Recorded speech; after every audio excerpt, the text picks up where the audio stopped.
conmigo al Salmo 103 y en esta hora yo quisiera hablarle de la necesidad de ser renovados en Dios, porque a veces pasamos momentos difíciles, pero solamente en Dios nos podemos renovar y puede Él darnos nuevas fuerzas para salir adelante. Dice el Salmo 103: bendice alma mía Jehová, y bendiga todo mi ser su santo nombre. Bendice alma mía Jehová, y no olvides ninguno de sus beneficios. Él es quien perdona todas tus iniquidades, el que sana todas tus dolencias, y que el que te rescata del hoyo de tu vida, el que corona de favores y misericordias, el que sacia de bien tu boca, de modo de que te rejuvenezcas como el águila. ¿Ok? Así que en esta hora yo quisiera hablarle de renovarnos, de rejuvenecernos en Dios. Un día por ahí había un conflicto muy grande allá por San Quintín, todavía es la baja norte, y decían en un lugar, la gente no iba a la iglesia los domingos porque había una empresa de ahí que fabricaba atún y toda la gente trabajaba en esa empresa. Y llegó el momento en que el pastor, desesperado porque los domingos era el día más productivo de la empresa y toda la gente iba a trabajar para poder sostener a su familia. Entonces al pastor se le ocurrió una idea y dijo: voy a cancelar el domingo y voy a hacerlo el lunes, porque el lunes es cuando la gente descansa. Entonces la iglesia se llenó los lunes y la iglesia se encuentra llena los lunes, es como si fuese domingo para ellos. ¿Qué quiero decir con esto? Dios, cuando habla de la creación y habla de todo eso, dejó un día para que el hombre reposara y buscara a Dios. Y quizá en base a nuestro contexto cultural, nosotros dedicamos el domingo para buscar el rostro de Dios porque necesitamos ser renovados por Dios. En ocasiones el principio es buscar el rostro de Dios, buscar la presencia de Dios y ser fieles a Dios. Ese es el principio bíblico, porque si no buscamos a Dios vamos a carecer, nuestra fe va a ser nublada, vamos a ser simbrados por muchas circunstancias. Pero en esta hora yo quisiera hablarle de la importancia de renovarse en Dios. Y en esta mañana yo sé que usted vino a renovarse, y usted ponga su corazón en la palabra de Dios y dígale al Señor: háblame en esta tarde, en esta mañana, porque yo quiero sentir tu presencia. Aquí los salmos me gustan mucho porque cuando empieza David, los salmos quizás son oraciones cantadas, quizás tenían sus notas musicales. Se dice que David tenía un coro tan sofisticado que manejaba hasta octavas. Cuando alguien cantaba, o cuando David le cantaba al Señor, y a veces en ocasiones traía escribas, porque dicen que David llegaba a un éxtasis, que de alguien empezaba a escribir lo que David empezaba a declarar y empezaba a decir. Me impresiona mucho porque a David le gustaba adorar a Dios con todo su corazón. A David le encantaba adorar a Dios, tanto que manejaba octavas, manejaba los que saben de música. Era un coro tan sofisticado que le gustaba adorar y glorificar el nombre de Dios.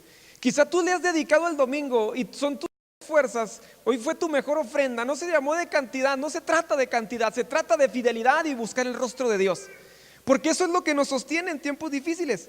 Los salmos declaran con mucha hermosura lo que a veces sentimos, lo que sentía David en aquellos entonces. Quizá algunos salmos que se le atribuyen y quizá otros que no, algunos de los hijos de Coré, y hablando de otros escritores quizá desconocidos.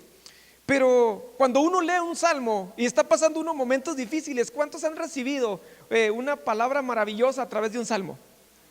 Usted está leyendo la palabra de Dios, usted busca el rostro de Dios, y por ahí se encuentra el Salmo 91 que dice: el que habita el abrigo del Altísimo morará bajo la sombra del Omnipotente.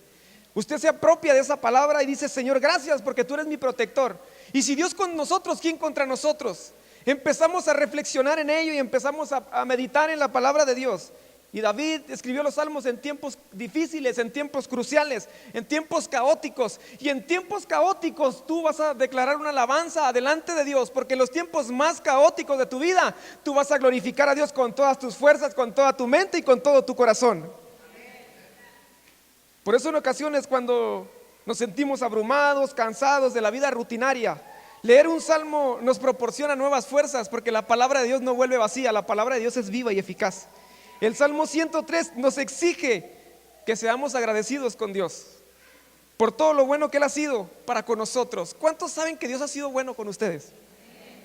¿Cómo se sentiría si usted se topara a una persona y esa persona le ayuda y llega a la puerta de su casa? Esa persona a usted le ayuda a conseguir trabajo, es más, le paga hasta una deuda, y de repente se lo topa por la calle y esa persona no le saluda, ni siquiera le extiende su brazo, ni lo voltea a ver. ¿Cómo se sentiría usted? Usted diría: es una persona desagradecida, malagradecida. Yo creo que nosotros deberemos de ser agradecidos con Dios por todo lo que Él ha hecho, porque a través de Jesús hemos tenido vida, hemos tenido salvación, hemos tenido un encuentro personal con Dios, nos ha dado una identidad diferente. Antes caminábamos sin rumbo, sin esperanza, pero hoy tenemos identidad en Cristo Jesús, Señor nuestro. Aquí nos exhorta que tengamos una actitud predispuesta para adorar a Dios, aunque a veces no sea tan fácil, porque en tiempos difíciles no es fácil adorar a Dios. Y hace un diálogo con su propia alma y dice: bendice alma mía a Jehová, porque en el alma radican las emociones y las buenas y las malas intenciones. El alma se resiste, el espíritu siempre está presto, dice la escritura, pero en ocasiones batallamos para glorificar a Dios.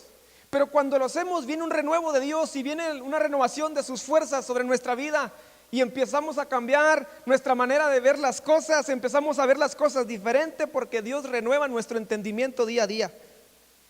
Hoy en día quizá adoramos a Dios y tenemos quizá muchos contratiempos en la vida, pero es necesario detenernos y adorar a Dios con todas nuestras fuerzas y con todo nuestro corazón.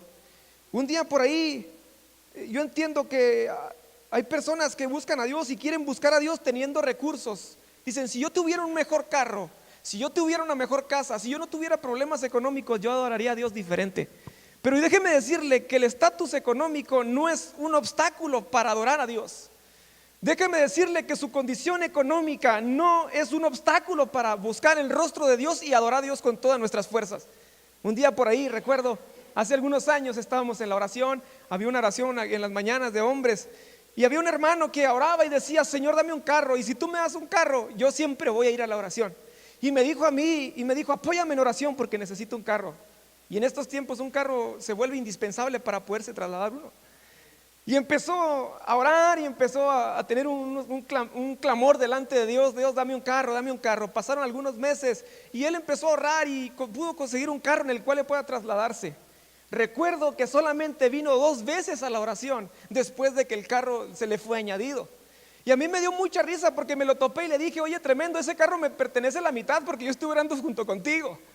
En ocasiones pensamos y creemos que vamos a adorar a Dios porque tengamos más cosas y posesiones. Lo que más importa es que tú le empieces a adorar a Dios aún con lo que tienes, aún con lo que no tienes, y Dios se va a glorificar en tu vida y te va a renovar. No importa el estatus económico, lo que tú tengas, lo que tú poseas, eso es parte de la bendición de Dios. Pero lo más importante en esta mañana es que tú entiendas que necesitas adorar a Dios con todas tus fuerzas. Enfrascamos la manera de adorar con cosas, con un estatus, con la manera de sentirnos. La Biblia dice que alabemos a Dios, todo lo que respira, alabe ¿a quién? Aún en un estado de vegetación, en un estado estando en terapia intensiva, aún ahí vamos a glorificar a Dios. Aún estando en tiempos de crisis, en enfermedad, ahí vamos a glorificar a Dios, y Dios se va a manifestar y va a traer nuevas fuerzas sobre el cansado. Eso es lo más hermoso que experimento a través de los salmos. Y se representan aquí algunos, o se expresan algunas bendiciones y beneficios que hay para los que buscan a Dios y los que adoran a Dios con todas sus fuerzas. ¿Sabías que científicamente está comprobado que alguien que adora se rejuvenece? Hay algo que sucede en su genética, como que se rejuvenece, como que sus cargas se caen. ¿Cuántos han llegado a la iglesia y han llegado así cansados, abrumados, con alguna necesidad? Y han llegado así muy agüitados, pero empiezan a buscar el rostro de Dios y Dios empieza a renovar tus fuerzas. Tú llegaste y le diste a Dios este domingo, y créeme, Dios te va a levantar y Dios te va a dar nuevas fuerzas para que atravieses la semana más que vencedor en Cristo Jesús, Señor nuestro. Te rejuveneces en Dios. El viernes por ahí asistíamos a una capacitación y me gustaba mucho lo que decía un pastor africano a través de un video. Nosotros somos representantes de lo que Dios hace. Usted va a representar a Dios en la calle. Él decía que los pastores no están para reproducir ovejas, las ovejas reproducen ovejas. Me gustó lo que él expresaba, porque él decía: las ovejas andan en la calle y se topan otras ovejas muy maltratadas, medio trasquiladas, y se topan una oveja bonita y le dicen: oye, qué bien te ves, ¿dónde te alimentas? ¿De qué te estás alimentando? Y decía el pastor africano: mira, te voy a enseñar dónde, en Juan 3:16, donde desciende la presencia de Dios y el poder del Espíritu Santo. ¿Cuántos creen eso, hermano?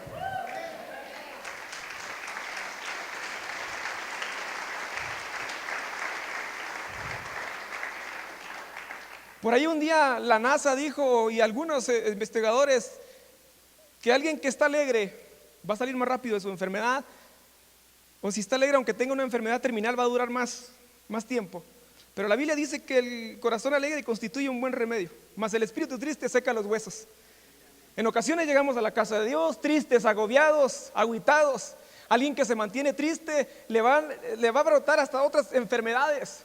Pero alguien que busca el rostro de Dios, alguien que siempre está en la presencia de Dios, y no estoy hablando de estar todo el día orando, sino estar glorificando su nombre, andar en la calle y decir: Señor, gracias porque tú me sostienes. Dios te va a levantar, Dios te va a sustentar, porque Dios eso hace sobre la vida del creyente. Así que no esté triste, esté contento, porque Dios es maravilloso, porque Dios nos sustenta día con día. Una persona que no adora a Dios o que no alaba a Dios con todas sus fuerzas a un estado crítico, su rostro siempre va a expresar tristeza. Pero alguien que adora a Dios siempre va a expresar felicidad. Dijo Jesús Adrián Romero: el brillo de sus ojos será diferente. La gente va a decir: ¿dónde te estás alimentando? ¿A dónde estás yendo? Estoy yendo a Juan 3:16, donde cada reunión hay una presencia maravillosa, una presencia del Espíritu Santo que transforma, que cambia, que llena, que satura y nos da una identidad diferente. Qué hermoso es estar en la casa de Dios. Pero lamentablemente nuestra tendencia es a ser unas personas quejumbrosas. Eso lo podemos ver, que una persona que es quejumbrosa, una persona que no se centra en lo que Dios es y lo que Dios va a hacer en su vida. ¿Sabes que cuando el apóstol dice: ya somos más que vencedores en Cristo Jesús, Señor nuestro, antes de todas estas cosas, sabes que de tu lado está Jesús y Él te va a hacer vencer? Si tú estás en su camino, si tú obedeces su palabra, tú eres más que vencedor. No sé, hermano, pero la palabra de Dios dice que ya somos más que eso. Si usted está pasando un momento difícil, usted vino a un lugar correcto donde usted se va a renovar. Yo lo veo atravesando el valle de sombra de muerte victorioso, porque Dios lo va a hacer que pase victorioso. Una persona que adora a Dios siempre va a tener una perspectiva diferente de las cosas, de las situaciones, de lo que le rodea. Alguien que no adora a Dios siempre va a ser quejumbroso, siempre va a ser crítico, una crítica destructiva. Pero alguien que adora a Dios y que tiene un encuentro con Dios día a día, constantemente en la oración, en la búsqueda de la palabra, va a ser una persona alegre, y siempre de ellos va a emanar la presencia del Espíritu Santo. Cuéntala en la mañana, una vez más leía su biografía.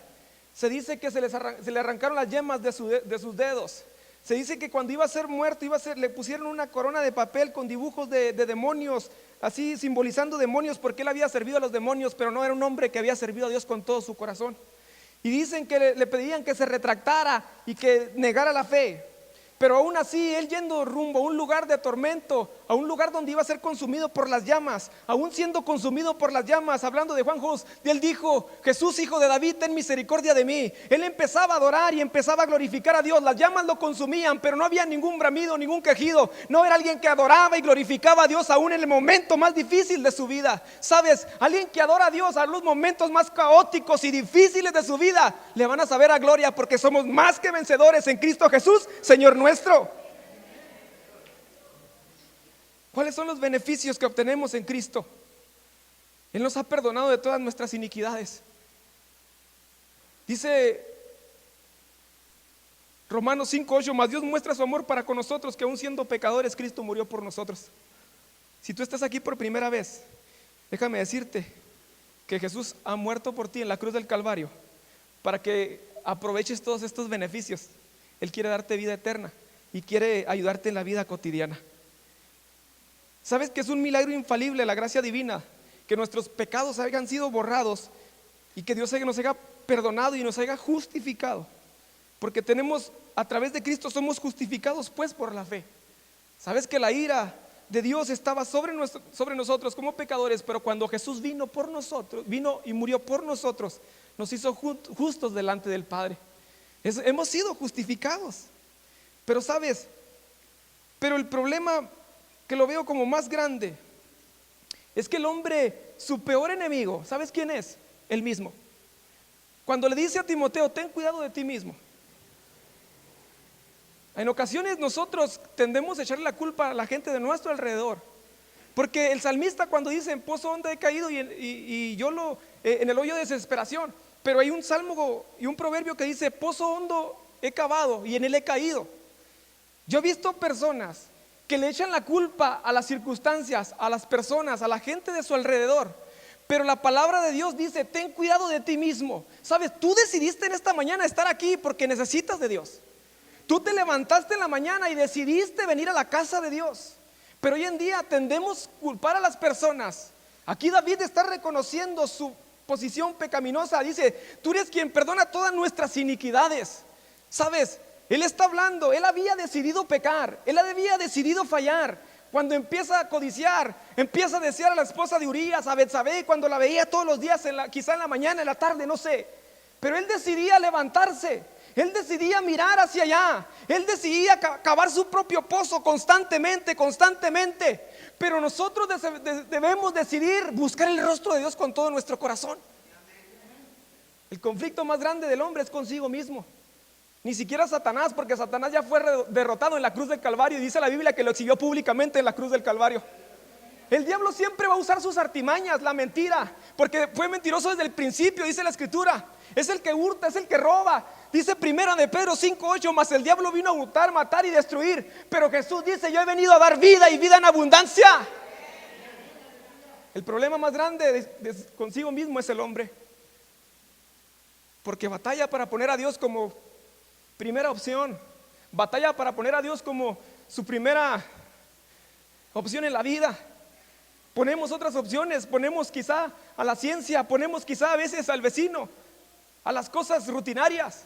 Pero si tú pones a Dios como primera cosa, Él te va a levantar y no serás avergonzado. Él ha prometido también que todas nuestras enfermedades, sanidad de nuestras enfermedades y nuestras dolencias. Desde el Antiguo Testamento se menciona a Dios como Jehová Rafa, como nuestro sanador. Hay algunos sensacionalistas que dicen que los milagros no existen. Pues lo siento, porque los milagros siguen vigentes hasta hoy en día. Algunos racionalistas dicen que Jesús no anduvo sobre las aguas, pero Jesús anduvo sobre las aguas. Un día por ahí dijo hablando Mahoma, y dijo que iba a resucitar. Hasta hoy en día lo están esperando que resucite, pero no va a resucitar. El único que ha resucitado y que tiene legalidad y que tiene documentos y que tiene la veracidad se llama Jesús, el Hijo de Dios, que se levantó al tercer día. Él es el único que tiene el poder. Es el único que dijo que se iba a levantar y se levantó. Es el único que dijo: si tuvieres fe como un grano de mostaza, dile a esa montaña que se mueva y se va a mover. Es el único que dijo: yo soy el camino, la verdad y la vida, y nadie viene al Padre si no es por mí. Es el único que tiene la autoridad para levantarnos, para sanarnos y para transformarnos. Pero aquí hay un condicionante. En ocasiones veo al creyente que busca más, y lo puedo ver en campañas, que la gente va por un milagro. Pero el milagro más grande que puede haber en tu vida es haber nacido de nuevo. ¿De qué sirve que Dios te sane y sigas en pecado? Mejor dile al Señor: sálvame, perdóname. ¿Sabes? Hoy en día veo que la gente corre por los milagros. Creo en los milagros, y qué hermosos son los milagros. La Biblia dice que los milagros, dice Horton, dice: los milagros son las campanas que te llevan al conocimiento del Hijo de Dios. Pero hoy en día lleva la gente corriendo tras los milagros, cuando el Señor dijo: estas señales seguirán a los que creen. La iglesia necesita caminar y esto va a suceder, va a ser de una manera espontánea, porque Dios lo prometió. Si tú estás viviendo bajo la cobertura del Altísimo, estas señales te van a seguir. Por eso el mismo salmista dice: ciertamente la misericordia me seguirá todos los días de mi vida. ¿Qué quiere decir esto? Que caminaremos confiados, que estas señales, que estos prodigios van a suceder, porque Dios es maravilloso, Dios es poderoso, y no me va a sorprender, porque eso Dios lo declaró en su palabra. No me va a sorprender que Dios sane a mi familia, no me va a sorprender que Dios provea mi casa, porque Dios lo quiere hacer y lo va a hacer, y estas señales nos van a seguir. Hoy en día veo a la gente que sigue más al milagro que a Jesús, pero sigue a Jesús y estas señales te van a seguir. ¿Cuántos quieren que esas señales los sigan? Que no te sorprenda, como que te levantas en la mañana y dices: algo bueno me va a pasar hoy. Alguien me va a invitar un caldo a la presa. Algo bueno me va a suceder hoy. Si me antoja un café Lox, alguien me lo va a pichar. Ciertamente el bien y la misericordia nos seguirán todos los días de nuestra vida. Nos levantamos con esa sensación. Yo sé, pero yo me levanté con esa sensación en las mañanas. Aunque el diablo venga, el mentiroso, y quiera levantar argumentos y te diga a tu oído, a tu corazón, y te diga: no es cierto, Dios no te va a proveer. Pero viene la palabra de Dios Y dice: los que esperan en Jehová serán como el monte de Sión, que no se mueven, sino que permanecen para siempre. Viene la palabra de Dios, derriba todo argumento que Satanás levanta, porque ni siquiera puede tocarnos. El maligno, dice Juan, no nos puede tocar porque estamos bajo la cobertura del Altísimo.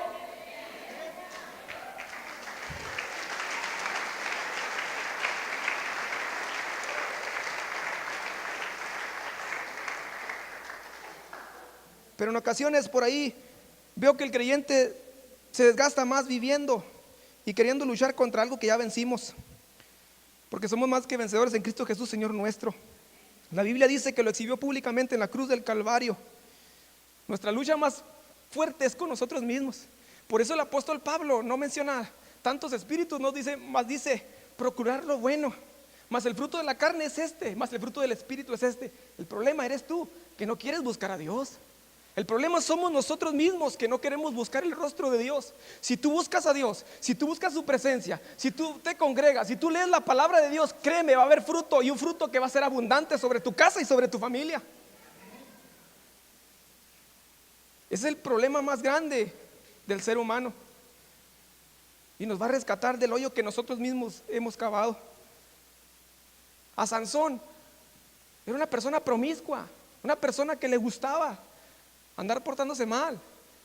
De repente por ahí él sabía que un día la presencia de Dios podía ser quitada, la presencia del Espíritu de Jehová que venía sobre de él, pero se aferró, tomando mujeres que no eran del pueblo de Dios.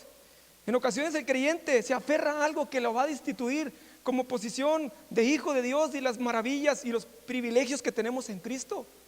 David dijo: sí, cierto, yo cavé un pozo, Él me rescata del hoyo de mi vida. Y él mismo lo dice, o quizá lo dice Salomón cuando dice: pozo donde he cavado y en él he caído.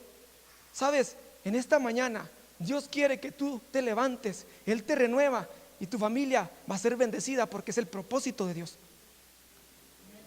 El Salmo 7:15 dice: pozo he cavado y lo he ahondado, y en el hoyo que hice caeré. Otra versión dice: pozo donde he cavado y en él he caído. Hay muchos que han cavado su propio pozo. El salmista expresa en pocas palabras su testimonio de las cosas que él había vivido. Y yo le decía, él fue reincidente. Y si tú cavas tu propio pozo, el diablo siempre va a traer, y el mismo fruto del pecado siempre va a traer intereses muy altos. Cuando el profeta amonesta a David, trajo muchas consecuencias. La espada no se apartó de su casa, hubo incesto, la muerte del primogénito de Betsabé, o quizá el primogénito con ella. Y tú ves todo ese tipo de acciones, y tú te das cuenta que el hombre decide estar en la condición que está. Cuando estés en la presencia de Dios, no le vas a decir: es que a mí me engañaron. No, la Biblia dice que cada quien es atraído por su propia ¿qué? Concupiscencia. Es una pasión desordenada en lo que tú batallas. A lo mejor puede ser cualquier pecado, pero vas a ser atraído y seducido. El diablo te está esperando quizá allá afuera y te va a decir: no lo puedo tocar, pero le voy a mandar unos amigos a su casa ahorita en la tarde que le inviten unas caguamas. El que no le pichaba se las va a pichar. El que no disparaba ni en defensa propia va a disparar. Pero tú decides pararte firme y decir: ya no quiero seguir cavando ese pozo. Hoy decido seguir a Cristo y me renuevo en Dios, y Él me va a dar la fuerza para resistir al diablo, y huirá de vosotros. A la tentación se le huye, al diablo se le resiste. En ocasiones estamos al revés. Queremos resistir la tentación, queremos estar ahí en medio de la tentación. David, bueno, dijo: si salía en las mañanas o en las tardes, no sé a qué horas salía, y veía a Betsabé bañándose, dice: bueno, pues no voy a dormir en la otra recámara porque se me está apareciendo el diablo, vámonos para acá. Pero él quería seguir observando. Siguió cavando su propio pozo. Fue al corazón, a sus emociones, sus sentimientos, hasta que dio fruto al pecado. Y si alguien reconoce que solamente Dios nos puede sacar del pozo en el cual estamos viviendo, y nos enseña de una manera tan hermosa, viene siendo David. Si tú estás pasando momentos difíciles, si tú llegaste a este lugar y vienes por primera vez y no encuentras la salida, no ves la luz, déjame decirte que Jesús es la luz y te va a sacar adelante. Él nos libra del infierno. Nuestro enemigo, yo te decía, número uno, somos nosotros mismos. Necesitamos tener cuidado con nosotros. ¿A cuánto les gusta de repente? Yo sé que hay algunos que de repente batallamos para orar. Y más porque somos agobiados por la vida rutinaria, por las cosas de la vida. Pero yo decido orar porque yo sé que me conviene orar.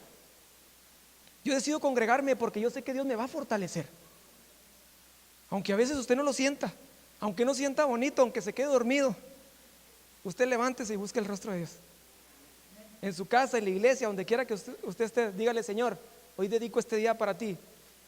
Y cuando vamos a la gracia, ya no hay un día en específico, claro, quizá por la resurrección del Señor Jesús, la venida del Espíritu Santo que fue en domingo, esos dos acontecimientos, quizá por eso como tradición nos congregamos los domingos. Pero la Escritura no, cuando se habla de la gracia, no solamente es el domingo el día del Señor. El día del Señor son todos los días, porque nos consagramos para Él y le buscamos a Él. Él nos corona de favores y misericordia. Su misericordia siempre está hacia nuestro lado. Quizá un día nos sorprenderemos cuando estemos en la presencia de Dios, de tantas veces que pudimos tener una muerte prematura, pero siempre Dios nos guardó a través de las circunstancias. Te darás cuenta que Dios tuvo misericordia de ti y que gracias a Él, por eso estás en este lugar. La Biblia dice que Él no quiere que todos se pierdan, sino que procedan al arrepentimiento. Jeremías dice: Jehová me manifestó hace mucho tiempo, diciendo: con amor eterno te he amado, por tanto te prolongué mi misericordia. Dios día a día prolonga su misericordia sobre nuestras vidas, porque tiene un propósito con nuestras vidas. Aunque a veces nosotros nos aferremos a otras cosas, pero Dios tiene algo para nosotros, que el bien y la misericordia nos seguirán todos los días de nuestra vida, que algo va a suceder, que algo va a pasar con nuestra vida, algo va a suceder de parte de Dios. Yo tengo la sensación de cada vez que vengo a la casa de Dios, Dios me va a hablar a través de su palabra. Yo tengo la sensación de cada vez que leo la Biblia, de que cada vez que oro, Dios me va a sustentar con su Espíritu Santo. Y si no lo hace, pero yo sé que está conmigo, porque Él ha prometido estar conmigo todos los días de mi vida. Los hijos de Dios tenemos una sensación diferente que la del mundo. La Biblia dice que el impío teme que le sobrevenga el mal, pero los hijos de Dios no. Dios, tenemos la sensación de que algo bueno nos va a suceder hoy en día, porque le hemos dedicado este día al Señor. Tenemos la sensación de algo diferente. Tenemos la sensación de que Dios tiene el control. Tenemos la sensación de que si viene enfermedad a nuestra casa, Él tiene cuidado de nosotros. Tenemos la sensación de que si llega las circunstancias difíciles a nuestra casa, a nuestra familia, tenemos la sensación de que Dios nos va a fortalecer para salir adelante. Tengo la sensación de que Dios nunca me va a dar una prueba que yo no pueda soportar, que no sea humana, y me va a dar las fuerzas necesarias para salir adelante, porque yo dependo de mi Dios. No sé, hermano, pero yo tengo la sensación día a día de que Dios es poderoso y que siempre nos va a librar. Como último beneficio dice: Él nos sacia de cosas buenas durante toda nuestra vida. Eso lo dice hablando Matthew Henry en alguna expresión que saca más apegado al texto. Dice que satisface y nos da adornos de cosas buenas. ¿Y qué son esos adornos? Quizá a veces bendiciones en nuestra casa, los hijos que son salvos, los padres de familia que reconocen a Dios como su único y suficiente Salvador. Él nos va a coronar de favores y misericordias. ¿Cuántos han experimentado el favor de Dios? De ahí se traduce también a veces: tus años van a ser bendecidos en Cristo Jesús. Eso está diciendo el salmista: tus años van a ser diferentes. Tus años van a ser completamente diferentes. ¿Cuántos de los que están aquí, cuando le entregaron su vida al Señor, sus años han cambiado? Llegaba Navidad y decía: híjole, ya viene la familia, mínimo nos vamos a pelear.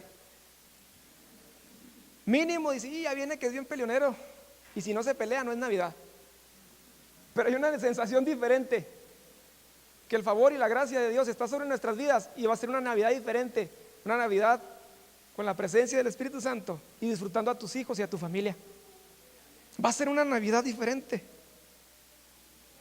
Tu vocabulario cambia, tu forma de hablar cambia. Dice Proverbios 18:21: la muerte y la vida están en el poder de la lengua, y el que la ama comerá de su fruto. No quiere decir que lo que dices recibes. Salomón envía aquí, está hablando de que nuestras palabras tienen una repercusión en la vida natural. Si usted le habla mal a una persona, en el pedir está el dar. Hay tres cosas que no regresan: las flechas, el tiempo las flechas lanzadas, el tiempo y no recuerdo la otra, son las cosas que no regresan, o las palabras, disculpe. Eso es lo que no regresa. Pero nosotros, nuestra vida ha sido transformada, ha sido cambiada, y usted le habla ya con cariño a sus hijos, a su esposa, y está cosechando lo que Dios quiere para su vida. Antes se enojaba y se peleaba de volada. Dice, no, es que me tengo que pelear porque es tradición. Pues hoy se acabó esa tradición. Hoy el bien y la misericordia nos seguirán todos los días de nuestra vida. No cabe que las palabras, duda que las palabras pueden traer grandes problemas o grandes beneficios. ¿Y qué mejor si hablamos la palabra de Dios? Amén. ¿Qué mejor si hablamos los beneficios de Dios? ¿Qué mejor si en tu casa se empieza a hablar con amor, con ternura, con delicadeza? ¿Qué mejor que en estos tiempos tu vocabulario cambie y diga, Señor, a ti sea la gloria, a ti sea la honra por los siglos de los siglos? La lengua se dice que tiene una potencia para bien o para mal. Aquellos que la aman y que aman usarla de una manera mal, van a estar preparados los va a recibir de repente las consecuencias amargas de hablarle ásperamente a sus hijos, hablarle ásperamente a la gente que lo rodea. Pero hoy decido hablar la palabra, vivir la palabra y practicar la palabra. El resultado ya de estos 5 beneficios viene siendo que Dios trae perdón a nuestra vida, trae sanidad, trae preservación de las circunstancias difíciles, trae coronación de favores y misericordias, y trae satisfacción de la vida, porque Dios te da satisfacción de la vida. Hay gente que no está satisfecha, pero yo estoy satisfecho porque Dios me ha satisfacido mis necesidades. Y no estoy hablando de cosas materiales, estoy hablando de lo que dice Pablo: ya fuiste enriquecidos en toda dádiva espiritual. Ya fuiste enriquecidos, tu nombre está escrito en el libro de la vida. Ya fuiste enriquecido, tienes una seguridad para dónde vas. Un día estarás en la presencia de Dios. Tenemos la seguridad de que Dios está con nosotros. Y como último dice, de modo de que te rejuvenezcas como las águilas.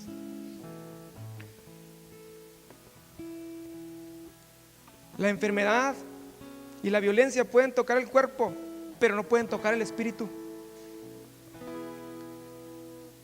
Pablo quizá le dijo a los Corintios, capítulo 4, versículo 16, la segunda carta: aunque nuestro hombre exterior se va desgastando, el interior, no obstante, se renueva día a día.